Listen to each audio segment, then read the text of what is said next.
With guided drills and real-time feedback, the Mantis Laser Academy allows you to have a training facility at home and at your convenience. Get quality reps with your own equipment and experience a higher level of dry fire training with positive results that you can see and feel. Laser Academy's variety of drill options also keeps things fresh for shooters, making practice feel more like a game and less like a chore. I use it all the time and recommend it highly. Good morning, everyone. Active Self-Protection Extra. This is Mantis Dry Fire Mondays, and I'm Brian Hill with the Complete Combatant. Often in the comments I get asked, how do I practice? What do I think is a good practice structure? Your practice should be exploratory by nature, so it's evolving constantly, and you're going to find areas of weakness you need to work on. This is something I use that really warms me up. It may be a practice schedule, but it's just as much a warm-up schedule for me. And I go through this with the Mantis because the Mantis allows me to verify the observations that I'm having through the back of the optic anyway. So then I have data to match what I'm doing.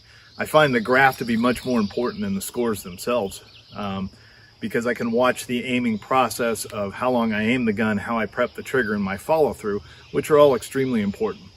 So the first one I do every morning is going to be primary and support hand only.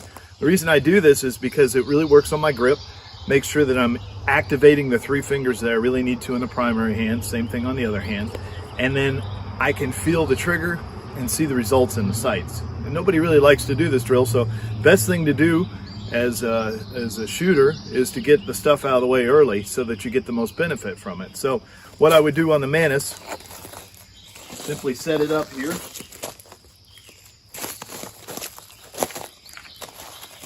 Tap rack train. Empty, empty, empty. So we're ready for a good practice here. Okay? So with my right hand only, I'm going to really roll myself in and get my armpit under me, and I'm going to engage the bottom of the trigger, and I'm going to fire one shot. Okay, so a lot of movement to the right, so that means I want to get the finger on both sides of the trigger. That was a pretty good shot.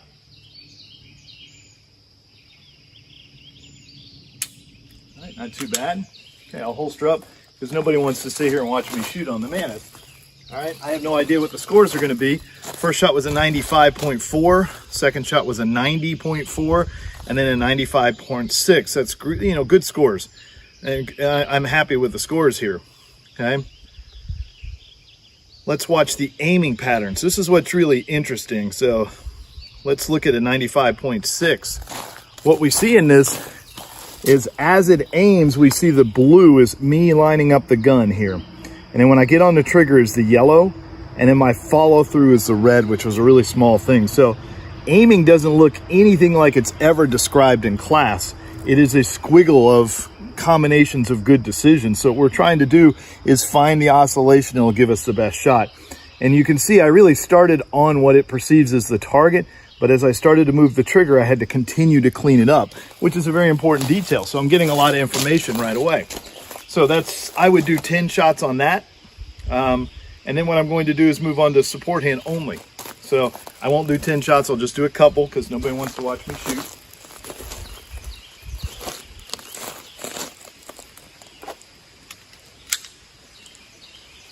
Okay, so I'm really gonna feel the fingers here and map it in. And then what I'm going to do is line up, make sure my primary hand's out of the way. Okay, pretty decent trigger press. Sights looked pretty good to me.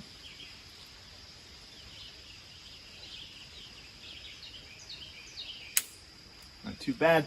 A lot of extra prep in that though. I could really feel it. I really stopped the trigger and I didn't keep it moving. So that was a pretty good one.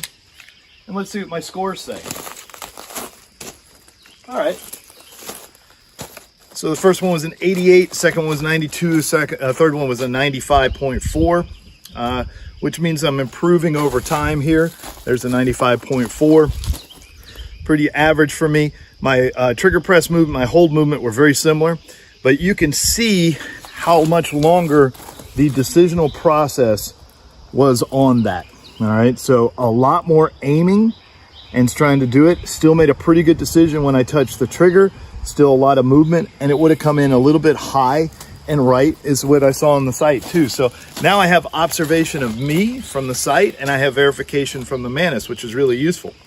After I do the primary and support hand, I just go to open training. And then what I'm going to do is fire 10 shots with freestyle. Means I get to use both hands, okay? What I'm really trying to do is feel and see what's going on here. For me, a big problem is I don't grip with the pinkies enough.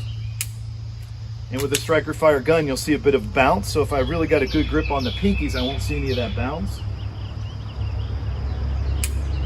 Another problem I suffer from is I don't stay in the process. Sometimes I pull the gun back too quickly. All right, looks like pretty good shots from my end.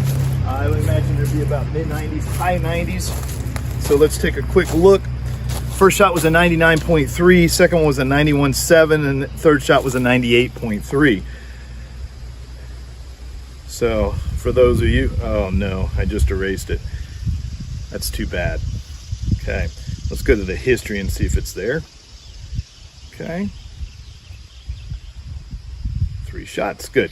All right, so here's the 99, which was exceptional.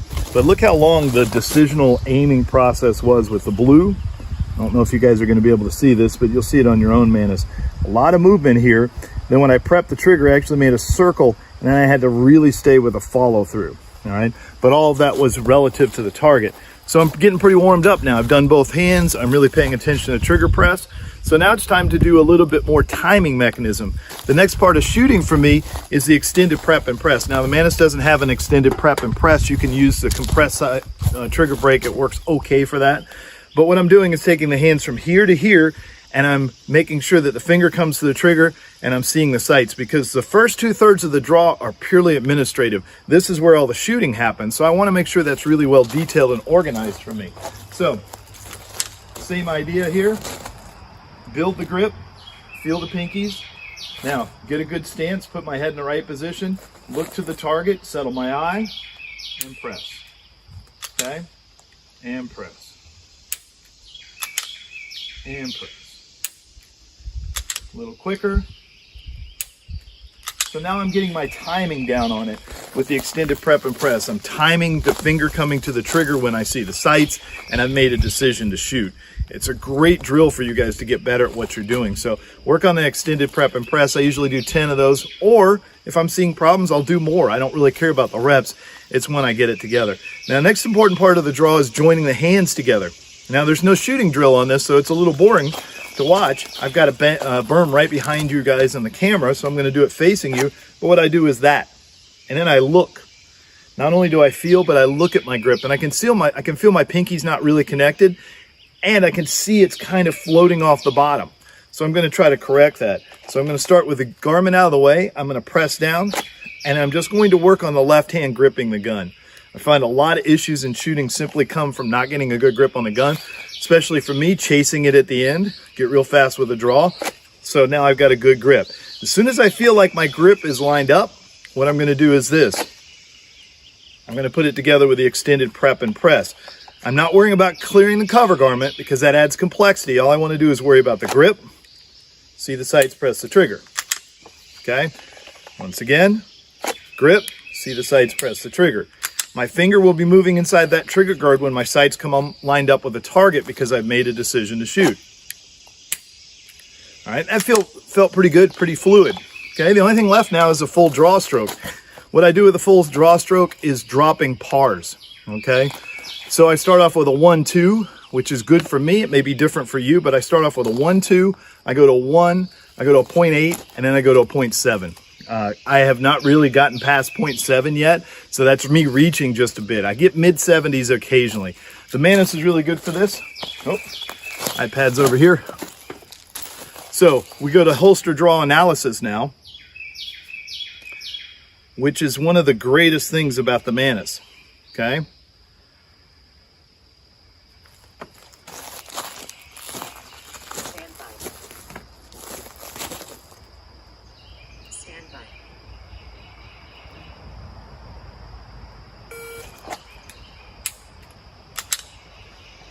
Okay, nice smooth draw there.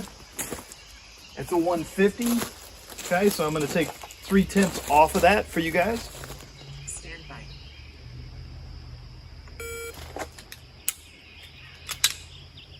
So I moved my hands quicker, but I didn't press the gun out. Now let's see if we can get a 1 second draw.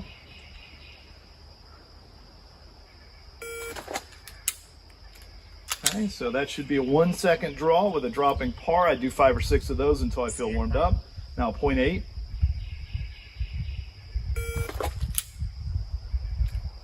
Okay, so 0.8, let's do one more of those. Stand by.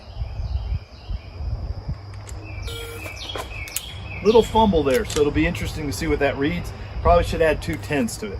All right, now just gonna go full speed. What I'm really working on here is trying to feel for the buzzer, to engage it in a predictive manner. Okay, that should have been it. That was a pretty good draw. So we'll stop it now. And now I'm gonna have all sorts of data from that.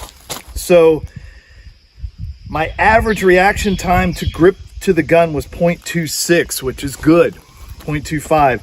At the slow draw, it was a 0.29. At the fastest draw, it was a 0.23, so very steady on that. The pulling action ranged anywhere from 0.2 to 0.15. So very steady in that action of pulling up. The horizontal push out was about a 0.2, okay? So right there, we're at a 0.6. Time on the target is very, very low, 0.1 mostly. And then the shot itself is a 0.14, 0.18, 0.2, something like that, okay? So I did a 106 on the is my average, but I did a 157 on the first draw. Then I wanted to do a 125 on the second draw, so I got a 128. That's pretty good for human beings. Then I got a 105 for the next draw, which was the 1 second, pretty good for me. Then I wanted a 0.8. I got a 0.83. I had the fumble. I told you it cost me 0.2. It was a 109, so it was a little longer. It was 0.25. Then I got another 82, and then my last one pushing for the 70 was a 75. Okay, this pattern shows that I'm doing the same thing over and over. All right, and where the gun is ending up, let's look at it again so you guys can see. I know it's really hard to see this, but hopefully you get a feel for that. There's 0.75. That's me dropping par times down, and now I'm pretty warmed up. I will finish my practice with something I need to work on. I focus on one area that really needs improvement. Could be a reload, could be a transition, could be a movement drill, could be anything, but I'm really going to focus on that. I just recently came back from Monty Dodd's place, and we did the Rogers shooting range, and that means the targets disappear. So I got a couple things from that I really want to work on, and one of them is I never do some really outlier stuff that's required in a test. So I've been working on that. So every morning I warm up with those. That gives me about 50 or 60 reps. My draw strokes feels really, really good at that point, and then I can move on to something else. So think of it as a practice schedule. Think of it as a warm-up. Have one, follow a process, see the improvement. Sometimes I see that I'm doing so well in certain areas, I just don't do that part anymore. I have a pretty high score there, so I put something else in, or during training I see that something's missing. I hope that helps you guys. The Mantis is a fantastic addition to your training because it will give you data, and it will be another observer of your performance. When you're performing, you should be observing, and now you have the Mantis to back it up. And it helps you put those things together and see if what you're seeing is really what's happening, because our perception is not actually reality. Sometimes we want to see what we want to see, so therefore we fill it in a little bit, or we don't see it at all. So this helps give you a little backup, and the more you use it, the more you recognize what good shots look like and what bad shots look like, and therefore you can apply preemption as you start to press the shot off. I hope that helps you out, guys. It's been a joy. It's been a pleasure. I hope you're enjoying your practice. Practice should be fun, should be exploring, should be getting better all the time. All right. Thank you, Active Self-Protection. Thank you, Mantis, for a great product. I hope you guys have picked one up and that you're working with it. I'm Brian Hill with the Complete Combatant, and as always, measure, refine, and perform.